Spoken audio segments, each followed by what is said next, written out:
this dark magenta one is completely closed by now. That's a night blooming water lily. But because of the cool temperatures we had last night, both the day bloomers and night bloomers have stayed open. So you arrived on the best day to see all of the water lilies in bloom. Thank you. You're very welcome. You would. This is the magician of all. Look, I'm the head plant nerd here. I gotta. You're the magician of it. It's the best ever. I love to hear that. Thank you. She's one of our tour guides. We she's planted great. her in.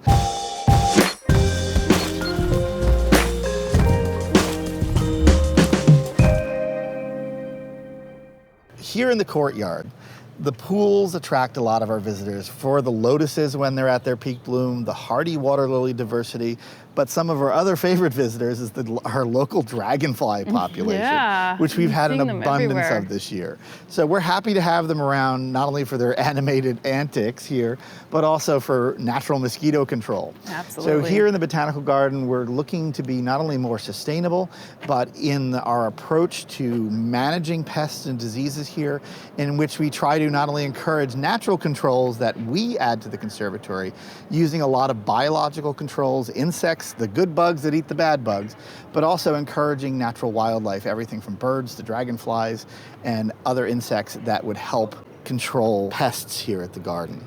Now this is probably the best I've ever seen this look. Maybe because I'm always out of season. We're at the lower part of the bloom. The lotus this year were incredible. Our water lily collection, it comprises of both antique and modern hybrids and a number of species.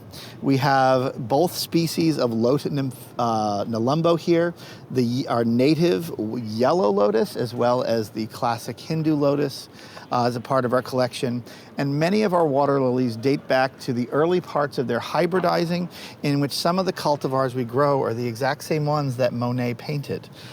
Because the nursery he sourced plants from, the Latour Marliac Nursery, considered to be one of the best water lily breeders of the day, actually has copies of his receipts.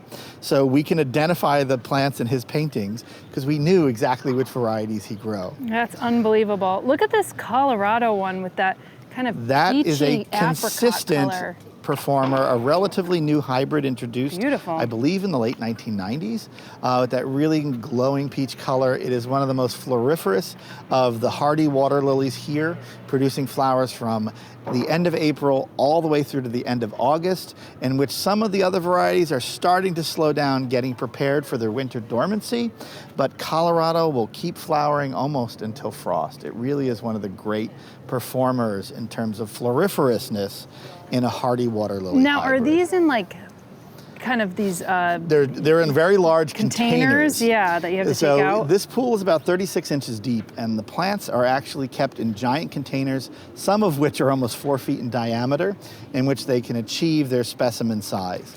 These groups of plants are winter hardy, and they will stay in the pool overwintering under the snow and ice, in which they will come back year after year as perennials. So all of these are winter hardy, or you have all to take of these out some? are winter hardy Wow. on this side. So this is the hardy pool, in which we have hardy marginal plants like irises, rushes, cattails.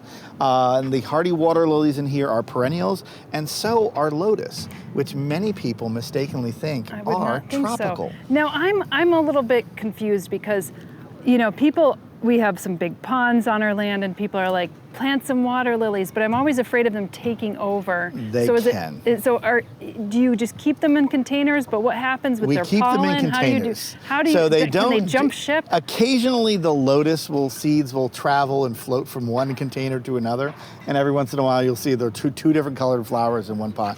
But the water lilies stay contained. Okay. Water lilies and lotus, if released into an earth bottom pond, can spread rapidly.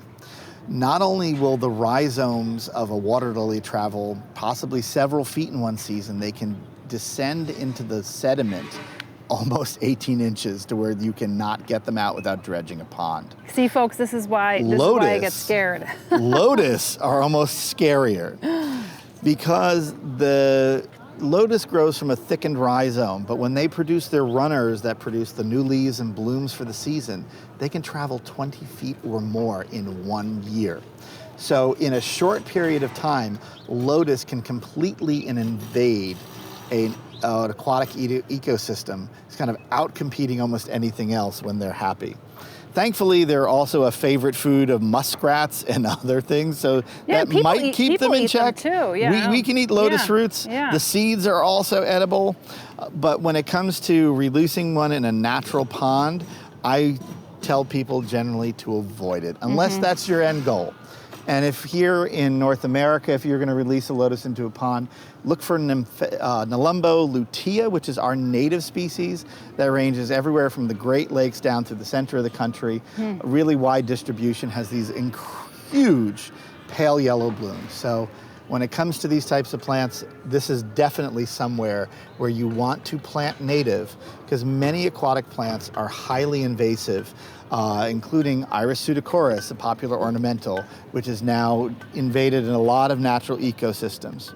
So and we have a lot of great native irises as well. Oh, there's so many great native aquatics that can be planted, because not only will you plant the right plant for the right place, but they also are huge wildlife attractants, bringing in a diversity of birds and other animals where that not only feed on the seeds, but can help also control the plants. And for our aroid people, Peltandra virginiana, it's an arum, and we have skunk cabbage, and we have what else? We have a lot of aroids that are native. There's lots of options when it comes. Yeah. But this time of year with the hot, humid summer, the plants that really have hit their stride and are looking amazing are the tropical water lilies. So let's go over and take a look at those now. Fantastic.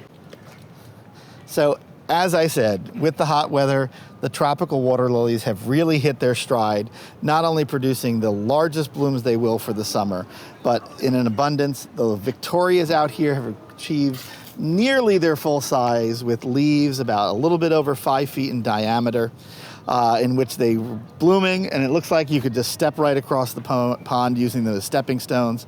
With the cooler temperatures we had last night, a lot of the night bloomer flowers are still open. Normally they would be closed by now, but when the temperatures get cooler, they will remain open in the morning. And another one of our visitor favorites, the incredible foliage rosettes of the mosaic plant, Ludwigia, looking like a tile mosaic, but those leaves floating on the surface of the water create an incredible foliage display here in the tropical pools.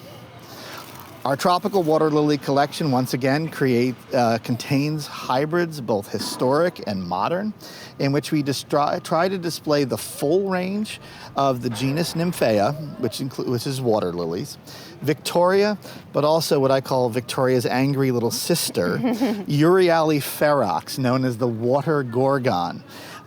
Essentially what Euryale is a Chinese Victoria almost.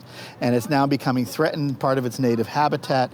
And I want to show you this plant over here because it definitely not only attracts attention, but has some of the wildest leaves in this pool, second only to the Victoria, in which the Euryale ferox produces these incredibly textured leaves. It also is a night bloomer, in which it has this proportionately tiny magenta flower.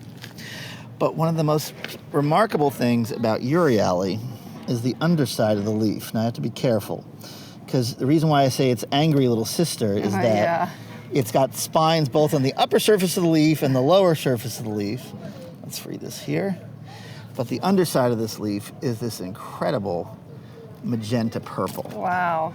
So you can see here, one of the best features of this plant, only visible if you lift up that leaf, that really kind of beet purple underside here. Wow. One of the great oddities, and you can see angry plant armed to the teeth. But the tropical water lilies right now really looking their best with the blooms. And if you stand in the right spot when the breeze blows, you can catch a little bit of their fragrance, which smells really fruity, like juicy fruit gum, sometimes soapy. One of my favorite fragrances in the world. But looking the best here. And of course, the view across the tropical pool with the historic Enid A. Haupt Conservatory in the background, kind of one of those iconic views here at the New York Botanical Garden. Stay tuned on Plant One On Me for more botanical tours, talks, and how-tos. And if you're looking to further your knowledge on the plant kingdom, then have a look at our various online courses, from Troubleshoot Your Houseplants to the Houseplant Masterclass. Additionally, we have a second channel we started last year called Flock Finger Lakes, where we cover more on outdoor gardening, habitat restoration, agroforestry, and even more. So check that out if that interests you. Otherwise, we'll see you in the next episode.